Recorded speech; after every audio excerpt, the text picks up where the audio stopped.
10 ամիս է գործը դատարանում է։ Այսօրվա դատական նիստին Արման Նահապետյանը ոչ միայն դեմ եղավ իրեն նկարահանելուն, այլև մեղադրանքի մասին չխոսեց։ Մեկնաբանություն չտվեց նաև հանրային պաշտպանը։ Գրեթե 2 ժամ տևած նիստի ավարտից վայրկյաններ անց Նահապետյանը լքեց դահլիճը։ Այնինչ նախորդ նիստի ժամանակ խոստացել էր դատարանում վերադարձնել որդեկորույս մոր գումարը։ 3 անգամ դատավորը իրան հարց տվեց.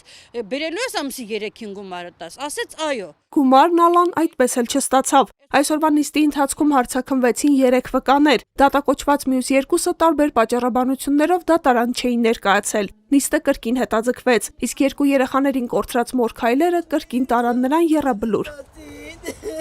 19-ամյա Արսեն եւ 21-ամյա Սամվել Ստեփանյանները սեպտեմբերի 19-ին Արցախի դեմ սանձազերծած ադրբեջանական ագրեսիայի ժամանակ մի քանի ժամ տարբերությամբ էին զոհվել իրարից 50 կիլոմետր հեռավորության վրա։ Գնդացրորդ պայմանագրային զինծառայող եղբայրները 39-ամյա միայնակ մոր Տիկին Ալայի միակ սփոփանքն էին։